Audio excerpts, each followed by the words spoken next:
Mina soovin tervist, see on kõige olulisem. Kui TV3 saab 29 aastaseks, siis ma võin enda kogemuse põhjalt öelda, et 30-ndad on kõige parem aeg. Nii et TV3 on olnud väga tubli, aga paremad ajad on veel ees, nii et palju õnne. Mis selle seas inimesele või selle seas telekanalile ikka muud soovida, kui et parimaid aastaid ja pikka iga. TV3, ma näin 3 konna, TV3, nii kerge on olla, TV3 ja 3 elab, TV3 nii läheb elab. Täna 29 aastat tagasi 6. märtsil jõudis eetrisse TV3 kõige esimene eetriõhtu.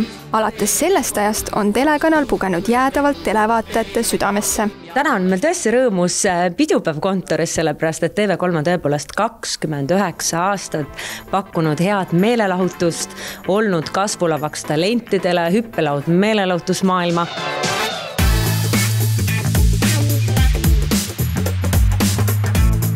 Kõige ägedamad asjad on olnud ikka uued projektid.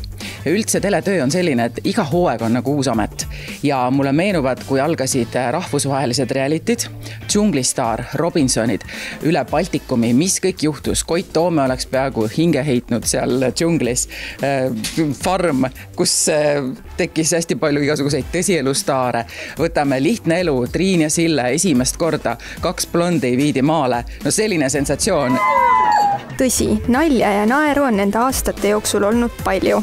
Mõned hetked jäävad aga eriti eredalt meelde. Kui mina ja Enn olime eetris siis, ja Marek oli sporditoimetaja, siis oli lõbus lugu see, et Marek tahtis meile head tuju tekitada enne saadet. Siis tema rääkis alati mingi nalja või anekdoodi. Näiteks, kuidas tunda ära valet naist. Vastus oli, valel on lühikesed jalad. Ma mäletan, kui meil oli Võta või jäta saade ja Kihnu Virve, kelle eluunistus oli tulla sinna saatesse, et saada raha, sest et tal oli Kihnus mingi projekt käsil, tuli, mängis, tegi kohvri lõpuks lahti ja seal oli 1 sent. 2009 aasta Linnahall, kui Ott Lepland krooniti Eesti superstaari võitjaks.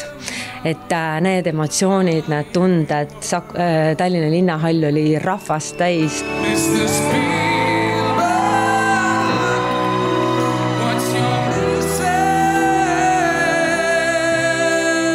Ma arvan, et on tulemas üks tõeliselt selline kirev ja meelelahutuslik tore hooaeg ja aasta, nii et lähme väga ootusärevalt ka sellele uuele aastale vastu.